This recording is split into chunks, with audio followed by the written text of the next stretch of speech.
Selamat pagi saudara. Pembacaan firman Allah dari suratan Roma pasal 8-18 yang berbunyi, sebab aku yakin bahwa penderitaan zaman sekarang ini tidak dapat dibandingkan dengan kemuliaan yang akan dinyatakan kepada kita. Saudara, Rasul Paulus coba membandingkan tentang kehidupan jasmani dengan kehidupan rohani yang dia pernah alami secara pribadi. Memang kalau boleh dikatakan sebelum dia percaya Yesus, dia seorang yang dihargai, dihormati. Tetapi setelah dia percaya Yesus, dia justru dikejar-kejar, dia banyak alami aniaya.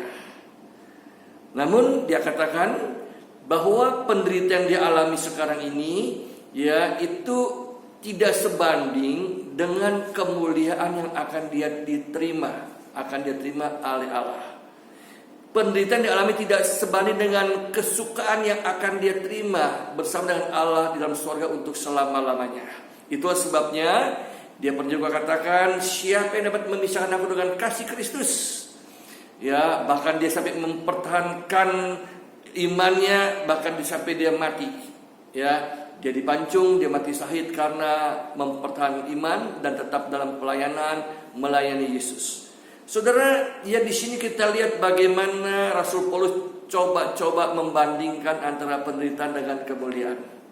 Memang saudara, manusia seringkali suka membanding-bandingkan.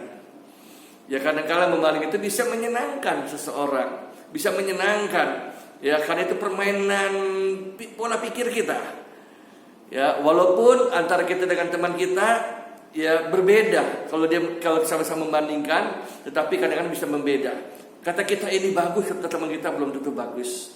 Namun saudara kasih dalam Tuhan, kalau kita melihat kembali kepada firman Allah, kadang-kadang juga kita bisa melihat bagaimana Allah juga bisa memberikan satu perbandingan, tapi bukan untuk menjatuhkan, bukan untuk kita menjadi menjadi lemah atau iri hati, tetapi Allah membandingkan sesuatu untuk membangkitkan kita, membangun kita untuk lebih lagi meningkatkan atau memperbaiki kehidupan kita, sehingga makin hari makin dapat berbuat baik atau dapat mencerminkan sesuatu yang dapat menyenangkan hati Allah.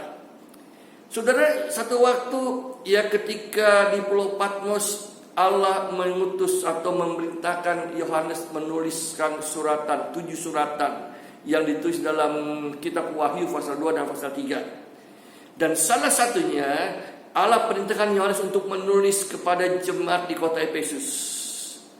Saudara, jemaat di kota Efesus dalam pasal 2 Wahyu ayat 2 sampai 4, dikatakan Allah tahu tentang keberadaan jemaat Efesus.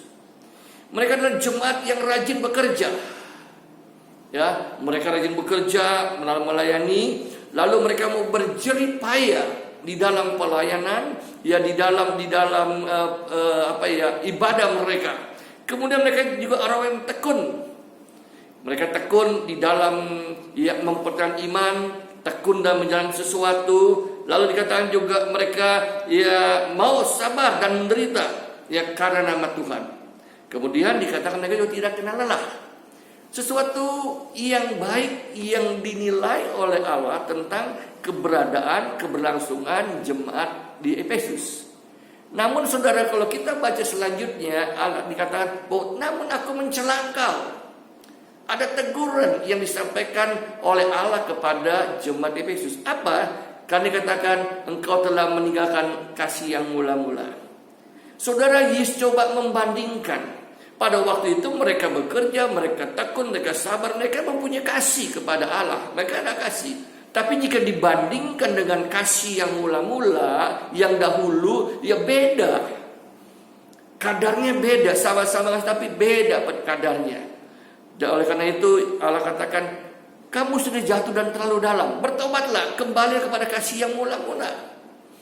Kasih yang awal ketika kita percaya kepada Allah. Nah saudara, Allah bisa membandingkan bagaimana pengiringan kita, pelayanan kita, kesetiaan kita di dalam kita melayani Tuhan. Apakah kita masih sama seperti waktu kita baru mulai bertobat? Ya, kalau orang baru bertobat dicinta mula-mula, dikatakan dia tidak pikir atau hujan atau banjir atau becek atau ya, capek, dia akan tetap datang ke gereja. Sekarang bagaimana? Apakah masih seperti dulu atau sudah mulai berkurang? Masih ibadah, masih berdoa, tapi kasih itu sudah mulai berkurang. Nah, Allah ingin ya supaya kita mempunyai kasih yang tetap.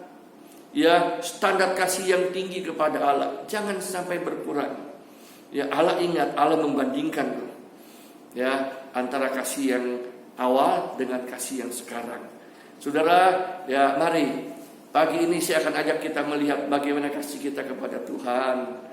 Ya, apakah kita masih seperti dulu semangat bergairah di dalam melayani pekerjaan Tuhan, atau sekarang kita hanya ya sekedar saja mau ibadah, sekedar saja melayani, sekedar saja ya berdoa dan sebagainya, tidak seperti waktu yang lampau. Jangan sampai menurun. Allah ingin supaya kita makin hari makin dewasa, makin meningkat kerohanian kita. Ya, kasih kita kepada makin meningkat, ya, bukan makin hambar. Sebab apa, saudara? Firman katakan pada zaman karena dosa makin bertambah, maka kasih akan menjadi dingin, kasih akan menjadi tawar. Jangan sampai kita sebagai anak Tuhan kita alami hal yang demikian, sehingga kasih kita kepada Allah pun mulai dingin, mulai tawar, ya, mulai ogah-ogahan, asal-asalan. Tapi Allah mau supaya kita tetap semangat, roh kita tetap menyala-nyala untuk melayani Tuhan. Oleh karena itu kita perlu kuasa Roh Kudus, ya, yang memberikan kemampuan, kekuatan di dalam kehidupan kita. Lagi kita satu contoh bahwa perbandingan itu bisa memacu kita untuk bisa berbuat lebih baik lagi. Di dalam Lukas pasal 21 ayat 4 saya akan baca. Dikatakan sebab mereka semua memberi persembahannya dari kelimpahannya, tetapi janda ini memberi dari kekurangannya, bahkan ia memberi seluruh nafkahnya. Saudara kasih dalam Tuhan, ya, waktu itu Yesus melihat bahwa banyak orang datang mau persembahan di dalam gereja. Banyak yang memberi, yang orang kaya-kaya memberi besar-besar persembahannya, tapi seorang ibu janda hanya memberi sedikit.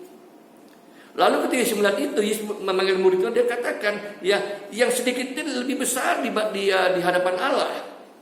Yesus membandingkan yang memberi besar dari kelebihan, dari yang sedikit dari kekurangan. Ya, ternyata Allah katakan yang memberi sedikit dari kekurangan itu lebih besar memberi daripada yang memberi besar-besar. Karena yang lebih besar dia masih beri, dia masih punya yang banyak, tapi yang kecil janda ini memberi, dia sudah tidak punya apa-apa lagi. Mari saudara, dalam kehidupan kita, kalau kita memberi kepada Allah, berilah yang terbaik. Ya, jangan kalau kita berkat kita berani besar, tapi ketika kita dalam keadaan down, ya kita tidak memberi apa-apa. Bahkan mungkin ya kita mulai lemah. Tetapi Allah ingin setiap pemberian kita berikan kepada Allah, ya, adalah pemberian yang terbaik. Karena Allah sudah memberikan kepada kita hal-hal yang terbaik dalam kehidupan kita. Mari, ya, belajarlah dalam kehidupan kita, ya, untuk senantiasa meningkatkan kualitas pelayanan kita, meningkatkan iman kita, meningkatkan kasih kita, juga meningkatkan, ya, korban-korban yang kita bisa berikan, ya, persembahkan kepada Tuhan. Persembahkan hidup kita, ya, sepenuhnya dalam tangan Tuhan, itu lebih berarti, ya, di hadapan Tuhan. Puji Tuhan, saudara, ya, tetap sehat, tetap semangat, tetap kuat dalam kuat kuasanya. Tuhan Yesus memberkati.